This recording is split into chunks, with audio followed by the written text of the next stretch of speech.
మన ఏట్లో చేపకు పిల్ల, దూడ తల్లి, ఆవు దూడ బాల్యం కలిగినది, తల్లి ప్రసవించినది. ఇదే విధంగా 4 దశలు జరుగుతూ ఉంటాయి సకల జీవరాశి.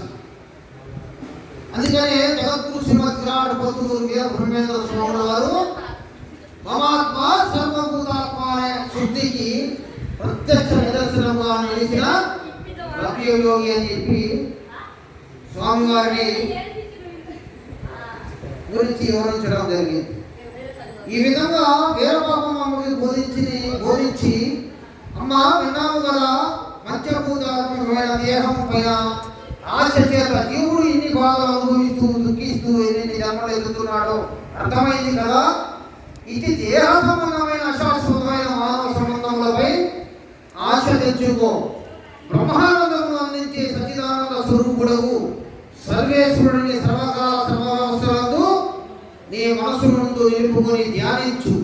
అదే కర్మబంధమునకు కైవల్యమునకు ఏకైక మార్గమని స్వామివారు బోధించారు. ఇదే విధంగా స్వామివారు ఒక తత్వగీతంలో కూడా ఈ విధంగా బోధించారు.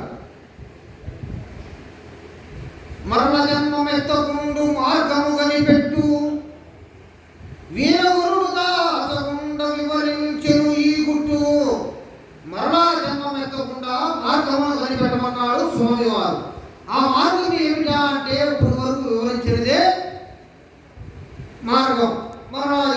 భక్తులారా, సర్వకాల సర్వవ్యవస్థలందు నీ మనసు యందు నిలుపుకొని ధ్యానించు. అదే కర్మబంధములకు కైవల్యములకు ఏకైక మార్గమని స్వామివారు బోధించి ఉన్నారు.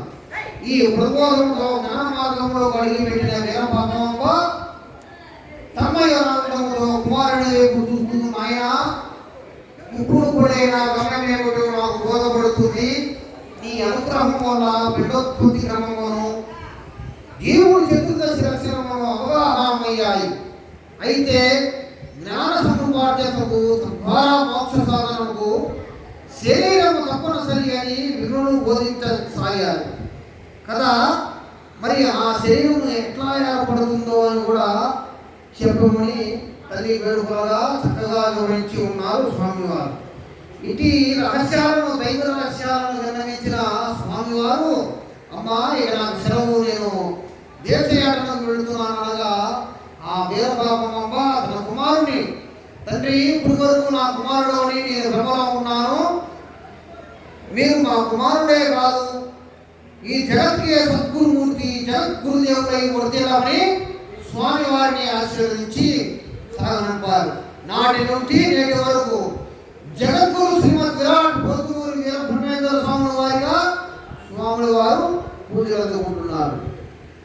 ఇదే విధముగా జగద్గురు శ్రీమద్ విరాట్ పోతులూరి వీర బ్రహ్మేంద్ర స్వాముల వారు చతుర్ముఖి బ్రహ్మైనటువంటి అన్నాంజనేయ స్వాముల వారికి బోధించినటువంటి కాలజ్ఞానము చక్కగా మన పరిశీలనలోకి తీసుకొని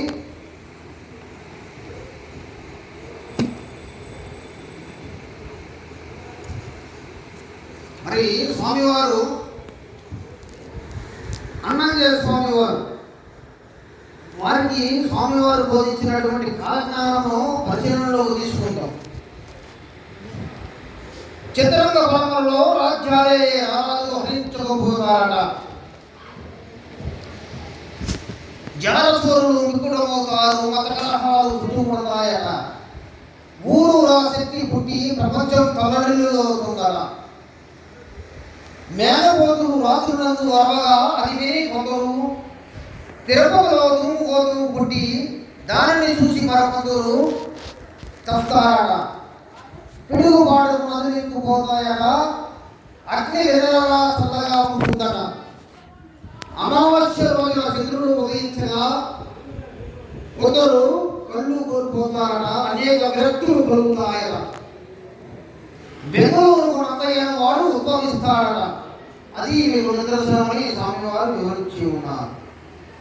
ఉత్తర దిక్కున శుద్ధ పాఠ్యామి రోజున ఉరుములు మెరుపులు వేసి పిడుగులు పడగా వెనువెంట మాయా జంగములు అడుగుకి 7 అడుగులు వేసుకుంటూ నడుచుకుంటూ వస్తారట. తల్లిని పిల్లలు, పిల్లలను తల్లులు చూడక పొలం నుండి తిరుగుతారట.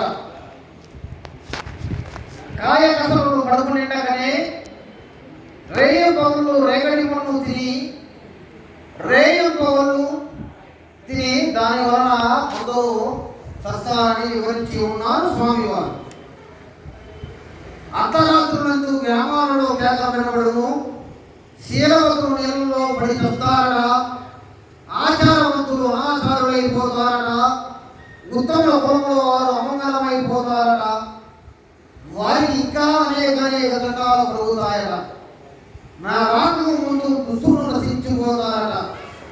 మహనీయులకు లెక్కయ్య నిజరు బొమ్మ చూసేనట. మనసులు కల్లోల పడనట. శ్రీశైల తీర్థము పూర్తిగా నశించిపోతుందట. శ్రీశైల మల్లికార్జునుడు మనుషులతో మాట్లాడతాడట. నందికొండవు ఉత్తరాన గల గుహలో 120 గుర్రములు వికృతి మనుషులు ఉద్భవిస్తారట. 5 రకాల వాయిద్యములు, 4 బడిసీలు, 12 గుడారాలు తొలిమి కొట్టు ఉత్పత్తి అవుతాయట. మార్గాపురమున బంగారు ఎడ్లు పట్టుబడేనట. 5 సంవత్సరాల కుర్రనాగన్న 5 వేదములు చదువుతాడట. కుమారస్వామి తలుపులు వారము దినములు మూసి ఉంటాయట. 7 ఋషులు వంశీకులు దుర్మార్గ నడకలు నడుచుకుంటారట. దేవ బ్రాహ్మణులు ద్విజులు జాతి వైరము కలిగి మతవాదములందు ద్విజులు తలలు తెచ్చుకుంటారట. లింగాపురమునందు ఒక శక్తి పుట్టేరట. శ్రీశైల మల్లికార్జున గుడిలోని విగ్రహములకు స్వరూపములు వచ్చి అటుపై ఊరూరా నాట్యము చేయనట. నేరస్తులకు భయము కలిగేనట. శ్రీశైల మల్లికార్జునుడు ప్రత్యక్షమై వీరబోధ వసంతరాయుడు వస్తాడని తెలియజెప్పేనట. రక్తవర్షము పడునట. కంచి కామాక్షి ఆవేశముతో దక్షిణ దేశమును ప్రజలను బిడ్డలను నష్టపరుచునట. దేశములకు దేవతల పంపుడు జరుగునట. కర్ణాటకకు కాలిని పంపునట. తుర్గదేశములకు దుర్గుని పంపు, అరవదేశములకు రక్తసుముని పంపు, కేరళకు వీరభద్రుని పంపు, మధ్య దేశములకు భైరవుని పంపు, మహానందికి నాగేంద్రుని పంపు, కందమూరుకు ఎదురి పంపులు జరిగేనట. 8 దిక్కులు యందు 7 ఏళ్ల పసివాళ్ళు ఉడగాల్ని సోకి నడినెత్తి పగలి గంటమాలలు కలిగి రాచపుండ్లు పుట్టి నోటి యందు గుబ్బలెక్కి ముఖమునందు పుండ్లు లేచి విత్తవ్యాధుల వలన కూర్చున్నవారు కూర్చున్నట్టుగా, నడుస్తున్నవారు నడుస్తున్నట్టుగా, నిలుచున్నవారు నిలిచినట్టుగా ఎచ్చటి వారు అసలు నాశనమైపోతారట. మింట మెరునట్లు కొలుపుచూ చుక్కలుగా వాటిని చూసి అమరోలని అరిచి కొందరు చస్తారట. ఆకాశంలో పుట్టిన తొలివలను కొందరు చస్తారట. జామున చుక్కలు పూయగా బీదిల్లి కొందరు చస్తారట. ఆకాశంలో వెలుగొందుతున్న చుక్కలు నక్షత్రములు జాము కాలానికి వికృతంగా పూస్తాయట. ఆ కోతలు వినలేని ప్రజలు ఆహాకారాలు చేసి చస్తారట. ఎంత విచిత్రంగా చూడండి. రాత్రి పగలు గడ్డలు వాచుటచే కొందరు నశించిపోతారట. నీటిలో గల జంతువులు స్వచ్ఛతమని ఆవల బుద్ధేనట. శ్రీశైల పవనమ్మ గుడిలో ముసలు దూరి 7 రోజుల నుండి మేఘాలే అరిచి మాయమైపోతుందట. అందువలన కొందరు నశించిపోతారట. శ్రీశైల కొండపై నిప్పులు రాతి ధ్వని కలిగించేనట. తేజమే అని శక్తి దేవుడి పురుగుడే కాండించినట. మహాదేవుని కట్ట నుండి మిరుగులు గురియనట. పార్వతి కట్ట నీరు కారేనట. నందీశ్వరుడు ఒకటయ్యా అని కాలు దువ్వి రక్తి వేసేనట. సూర్యగోళం నుండి వాక్కు అని శబ్దము వెలువడేనట.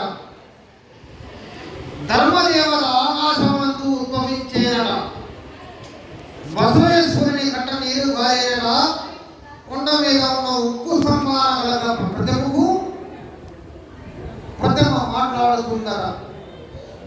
భ్రమరాంబ ముందు బసవేశ్వరుడు తోక విధించేనట. ఏలూరులో ఏనుగు వల్ల ముగ్గిళ్ళు రాయుడు మరణించేనట. తిరుపతి కొండపై తురుపలాడేనట. కపిధ్వజము కలిపి శబ్దం వచ్చేనట. వరుడు ధ్వజము 4 దిక్కుల ఎగసి ఉంటున్నట. బాలగణపతి వినాయకుడు వేల